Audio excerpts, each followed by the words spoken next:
الحمدللہ والصلاۃ والسلام علی رسول اللہ وبعد۔ تو آپ کے علم میں کہ اللہ کے رسول صلی اللہ علیہ وسلم سے سورۃ الکہف جمعے کے دن پڑھنے کی کتنی فضیلت آئی ہے، تو کیا آپ نے کبھی اس چیز پر غور و فکر کیا کہ سورۃ الکہف کے بارے میں جو دو طرح کی احادیث آئی ہیں، پہلی ہر جمعے والے دن اس کے پڑھنے کی فضیلت کے بارے میں سنن ابی داؤد دیگر کتابوں میں حدیث موجود ہے کہ اللہ کے رسول صلی اللہ علیہ وسلم نے فرمایا من قرأ سورۃ الکہف فی یوم الجمعہ، جس نے جمعہ کے دن سورۃ الکہف کی تلاوت کی، اضاء لہ النور، اس کے لیے ایک نور روشن ہو جاتا ہے یا کر دیا جاتا ہے ما بین الجمعتین، دو جمعوں کے درمیان، اس جمعے سے لے کر اگلے جمعے تک اس کے لیے ایک نور روشن کر دیا جاتا ہے۔ اور اسی طرح جو دوسری حدیث ہے اور اس صورت کی اہمیت کے پیش نظر کہ من حافظ 10 آیات من اول سورۃ الکہف عصم من فتنۃ الدجال، جس نے سورت کی ابتدا سے 10 آیات کو یاد کیا، اس کو دجال کے فتنے سے بچا لیا جاتا ہے۔ تو دیکھیے اب سوال بھی پوچھا جاتا ہے کہ اس سورت کی ابتدائی 10 آیات کو یاد کرنا، اس کا دجال کے فتنے سے بچنے سے کیا تعلق ہے یا اس میں کیا حکمت ہے؟ تو واللہ عالم، علماء کرام نے جو کہا، مفسرین اعظام نے جس چیز کی طرف اشارہ کیا، وہ دیکھیے اس سورت کے اندر 4 بنیادی واقعات ہیں اور ہر واقعے کے اندر ایک سبق ہے اور اس کے اندر ایک آزمائش سے بچاؤ ہے۔ 4 طرح کے فتنوں کا اس صورت میں ذکر کیا گیا ہے: فتنۃ الدین، فتنۃ المال، فتنۃ العلم اور فتنۃ الجاہ۔ فتنۃ الدین، سب سے پہلے کی طرف آتے ہیں کہ دیکھیے جو اصحاب کہف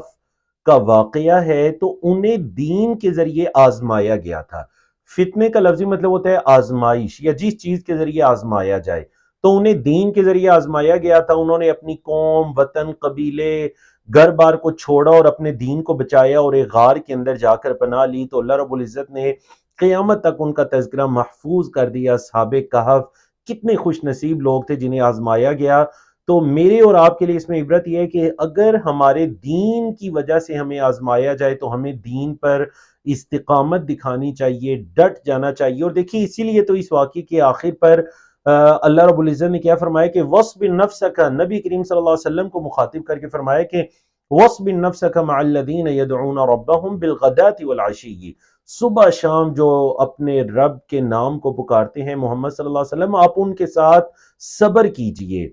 تو جیسے اصحاب کہف نے صبر کیا تو آپ اہل اسلام بھی صبر کیجئے۔ مکی دور میں صبر کی کس قدر ضرورت تھی۔ دوسرا جو واقعہ ہے وہ فتنۃ المال، یعنی اگر کسی کو مال دے کر آزمایا جائے تو وہ باغ والوں کا واقعہ دیکھیے، جب اس کو مال ملا تو کیا کہنے لگا کہ یہ مجھے میری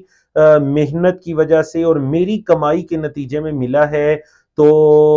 جو اس کا ساتھی تھا اسے نصیحت کرنے والا، وہ اسے بس یہی کہتا رہا کہ تجھے کہنا تو یہ چاہیے تھا لا قوت الا باللہ، تجھے یہ اللہ کی طرف سے ملا ہے، اللہ ہی کی طرف سے ہی عطا ہوتی ہے۔ اور دیکھیے اسی لیے تو اس واقعے کے آخر میں اللہ رب العزت نے کیا فرمایا کہ المال والبنون زینت الحیات الدنیا، یہ جو مال اور بیٹے ہیں نا، یہ تو اصل میں دنیا کی زندگی کی زینت ہے، انہیں حقیقت مت سمجھیے، یہ دنیا کی زندگی کی زینت ہے۔ اور تیسرا جو اس کے اندر واقعہ ہے حضرت موسیٰ علیہ السلام کا واقعہ، تو انہیں علم کے ذریعے آزمایا گیا، جیسے کہ صحیح بخاری اور دیگر کتابوں کے اندر ہے کہ ایک شخص نے پوچھا اے موسیٰ علیہ السلام، اس وقت روئے زمین پر سب سے زیادہ علم رکھنے والے کون ہیں؟ تو کہنے لگے کہ میں ہوں۔ اللہ رب العزت نے آزمائش میں ڈال دیا کہ نہیں، آپ کے علاوہ ایک بندہ ہے جس کے پاس وہ علم ہے جو آپ کے پاس بھی نہیں ہے۔ تو اللہ اگر علم کے ذریعے بھی آپ کو آزمائے، علم دے، تو آپ کی زبان سے کیا الفاظ نکلنے چاہیے جو کہ اس واقعے کے آخر پر آتے ہیں، رحمتا من ربک، اے موسیٰ یہ اصل میں آپ کے رب کی رحمت ہے، وما فعلتہ عن امری، خضر علیہ السلام فرمانے لگے جو کچھ کیا تھا میں نے کوئی اپنی طرف سے نہیں کیا، یہ تو آپ کے رب کی رحمت تھی۔ اور چوتھا اور آخری واقعہ اور انتہائی عبرت کہ اگر اللہ رب العزت کسی کو کوئی کرسی، منصب، کوئی سلطنت، کوئی کسی جگہ پر ریاست عطا کرتا ہے تو گویا کہ اللہ نے اس کو آزمائش میں ڈالا ہے۔ تو ذوالقرنین کے واقعے کو سامنے رکھیے کہ جب اللہ رب العزت نے اس کو اتنی قوت عطا کی کہ شاید اس کے بعد کوئی ایسا حکمران نہ ہو کہ جو مشرق سے لے کر مغرب تک اس کی سلطنت تھی، قبضہ تھا، حکومت تھی اور اس کی قوت تھی مشرق سے لے کر مغرب تک، لیکن وہ بھی اتنا بڑا کارنامہ یاجوج ماجوج کو بند کرنے کے بعد کیا کہتا ہے ھذا رحمت من ربی، یہ میرے رب کی رحمت ہے، اس میں میرا کوئی عمل دخل نہیں، یہ میرے رب کی رحمت ہے۔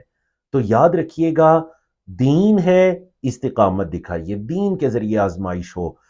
اللہ نے مال دیا ہے، اس کا حق ادا کیجئے، تکبر نہ کیجئے، اپنے آپ کو سب کچھ نہ سمجھیے۔ اللہ نے علم دیا ہے تو دوسروں کو بھی علم والا سمجھیے، اپنے آپ کو سب سے بڑا نہ سمجھیے۔ اور اگر اللہ نے جاہ و منصب عطا کیا ہے